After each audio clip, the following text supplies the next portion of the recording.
hastalarına Hz. Eyyub Aleyhisselatü Vesselam'ı ikram eylediğin şifadan şifalar lütfeyleyver. Meşru, hayırlı kazançlarla, rızıklarla bizleri rızıklandırıver. Ya Rab, her türlü israftan ve savurganlıktan sana sığınıyoruz. Allah tebareke ve teala fi kitabihil kerim. Euzu billahi mineşşeytanirracim. Bismillahirrahmanirrahim. Elhamdülillahi rabbil alamin. Esselatu vesselamu ala Resulina Muhammed ve ala alihi ve ashabihi ecmaîn.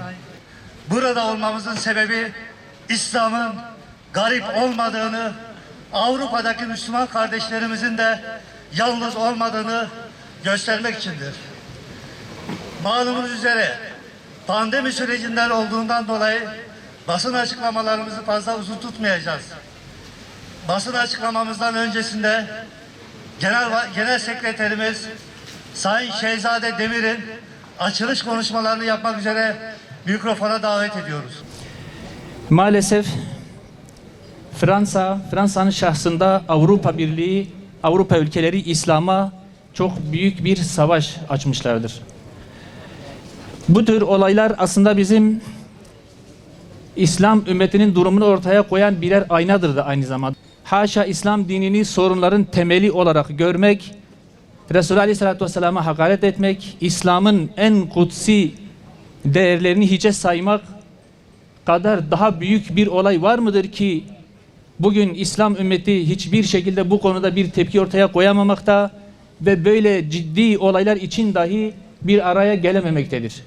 Bu bizim kendi durumumuzu görebildiğimiz net bir aynadır. Bizim çözüm bulmamız gereken husus budur. Avrupa, Amerika, emperyalizm, küresel güçler her zaman bizim düşmanımız olmuştur. Her zaman da bizim düşmanımız olarak kalmaya devam edecektir. Rahmetli Aliya İzzet Begoviç'in de dediği gibi Batı hiçbir zaman medeni olmamıştır. Onların medeniyetleri sadece kendi toplumlarının medeniyeti üzerinedir. Onlar kendi medeniyetlerini kendi toplumlarının saadeti, mutluluğu ve refahı için inşa ederler. Onların medeniyetleri başka toplumların felaketleri üzerine kuruludur. Fransa'nın bugün geldiği nokta yüzyıllardan beri yaptığı sömürü ve zulümlerden dolayıdır. Halen Afrika'nın kaç tane ülkesinden sömürü ve haraç aldığını hepimiz biliyoruz. Cezayir'de Afrika'nın birçok ülkesinde yaptığı zulüm ve katliamları hepimiz çok iyi biliyoruz. Dolayısıyla onlar hiçbir zaman medeni olmamıştır. Onlar hiçbir zaman insanlığın dostu olmamıştır. Onlar sadece kendi insanların dostlarıdırlar. Bunu hepimizin iyi görmesi lazım. Avrupa'nın hiçbir zaman İslam dostu olamayacağını hepimizin açık ve net bir şekilde görmesi lazım. Bu olay üzerinden bizim İslam ümmetinden beklediğimiz çok ciddi tepkilerin ortaya konulması, çok ciddi birlikteliklerin oluşması ve Fransa ve bir daha buna cesaret edecek diğer ülkeler için de çok ciddi bir örnekliğin teşkil edilmesi idi. Ancak maalesef bu olmadı. İslam ümmeti içerisinden neredeyse hiçbir tepki yoktur. Bizim asıl üzülmemiz gereken aslında budur. Fransa'nın hakareti değil, Charlie Hebdo dergisinin yaptığı hakaretler değil, Amerika'nın yaptığı hakaretler değil. İslam ümmetinin içerisinde bulunduğu acizlik ve zaaftır bizim üzüldüğümüz en önemli husus. Bu noktada Sayın Erdoğan'ın bu husus üzerine İslam ümmeti istişare yapmalıdır sözü anlamlıdır. Biz de bunun altına imzamızı atıyoruz. Ancak bu sözün gereğini yerine getirmek lazım. İslam ümmetini bir araya getirebilecek, çok ciddi tepkileri doğurabilecek birliktelikler oluşturma adına Türkiye'nin çok daha ciddi, çok daha etkin adımlar atması lazım. Muhammed kardeşimize mikrofonu uzatıyoruz. Bismillah. Sözde demokrasisi ve özgürlükleriyle övünen Fransa, bu düşmanlık ve ötekileştirme furyasının başını çekmektedir. Söz konusu Müslümanlar ve İslam olunca bütün özgürlükçü ilkeleri helvadan birer puta dönüşen Fransa, kendi vatandaşı Müslümanları haklarında mahrum edebilmek durumundadır. Fransa'nın toy, cahil ve kaprisli Cumhurbaşkanı Emmanuel Macron açıklama ve uygulamalarıyla İslam'a karşı olan kin ve nefretini artık aleni bir savaşa dönüştürmüştür. Fransa'nın hem insanlığa hem de İslam'a karşı sicili çok bozuktur. Son 2 asırda başta Cezayir olmak üzere Afrika'nın birçok ülkesinde İslam topraklarını işgal ve talan etmiş, yüz binlerce Müslümanı katlederek soykırım uygulamıştır. Şu andaki refah ve zenginliğini halen sömürmekte olduğu İslam topraklarına borçludur. Müslümanlar bunların hiçbirini unutmuş değildir. Fransa halen bunların hesabını vermemiştir. Aynı şekilde önceden sömürgesi olan Benin, Burkina Faso, Gine, Fildişi sahili, Mali, Nijer, Senegal, Togo, Kamerun, Orta Afrika Cumhuriyeti, Çad, Kongo, Ekvator Ginesi ve Gabon gibi Afrika ülkeleri Fransa'ya hala sömürge vergisi ödeyen ülkelerdir. Afrika'da Müslümanlara karşı uygulamış olduğu tekniklerin bir benzerini kendi ülkesindeki Müslümanlara karşı uygulamaya çalışmaktadır. Her türlü misyonerlik ve ifsat faaliyetleriyle dinlerinden koparamadığı Müslümanlara terör ve aşırılıkla mücadele adı altında her türlü baskı ve ayrımcılığı yapmakta, Charlie Hebdo gibi İslam düşmanı basın ve medyayı himaye ederek onları cesaretlendirmektedir. 2015 yılında Paris'te Charlie Hebdo'ya yapılan saldırıların ardından çıkarılan OHAL ve terörle mücadele yasası İslam'a ve Müslümanlara karşı devlet eliyle bir cadı avına dönüştürüldü. Okullarda başörtü, çarşı ve pazarda burka ve peçe yasaklandı. Müslümanlara ait cami, dernek, lokal, okul gibi kurumların kapatılması adli makamların elinden alınarak valilerin keyfi kararlarına bırakıldı. 23 ay süren OHAL ve ardından çıkarılan ayrımcılıkla mücadele kanunu ile 152 kafe, 15 mescit, 12 kültür merkezi ve 4 okul kapatıldı. Onlarca kişi gözaltına alındı ve sınır dışı edildi. Müslümanlar her tarafta ayrımcı şiddet ve tacizlere uğradı. Fransız Kamuoyu Görüşü Enstitüsü'nün yaptığı bir araştırmaya göre yaklaşık her 2 Müslümandan biri, tesettürlü kadınların %60'ı hayatlarında en az bir defa ayrımcılığa maruz kalırken ömürleri boyunca hiç başörtüsü takmayan kadınların %44'ü de bu ayrımcılığa uğramaktan kurtulamadı. 14 Ekim tarihinde kanunlara uygun faaliyet yürüten İslami Yardım Kuruluşu Baraka City'nin Paris'teki merkezine ve kurumun başkanı İdris Sihamediv'in evine Fransız polisi şafak vaktinde baskın yaptı. Baraka City'ye yapılan baskında merkezin kapıları kırıldı. Güvenlik kameraları parçalandı. Mescit olarak kullanılan bölüm darmadağın edildi. Evinde ve ailesinin gözü önünde gözaltına alınan Sihamedi'ye, hanımına, 4 ve 9 yaşındaki kızlarına polis şiddet uyguladı. Oysa Baraka City sadece bir yardım kuruluşuydu.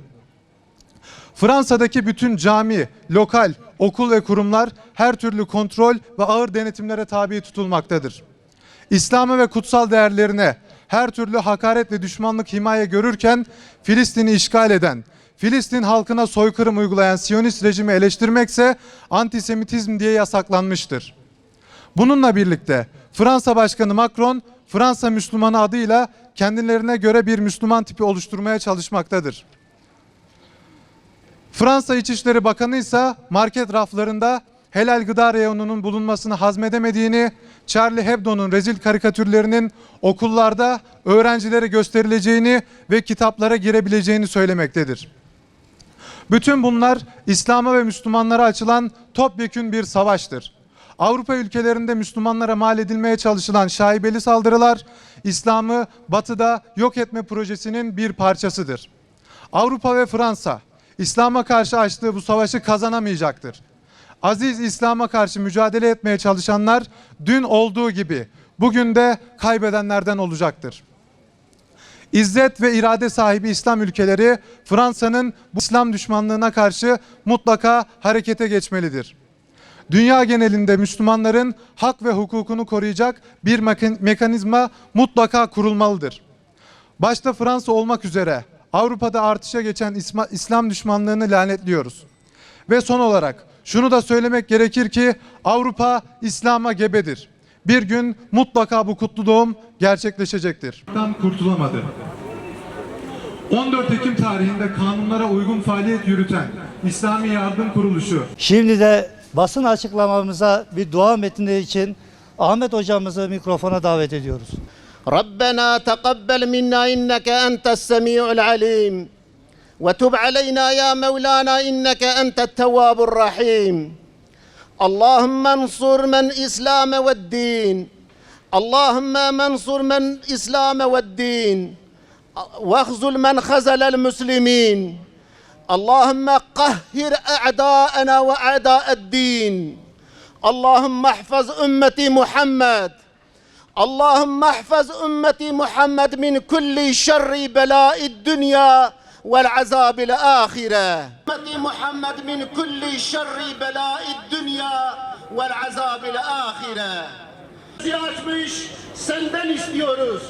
Sen geçmişte sana karşı, peygamberine karşı, dinine karşı mücadele eden ki kuş beynin, senin örümcek aklınla sen tarihi bilginden yoksunsun.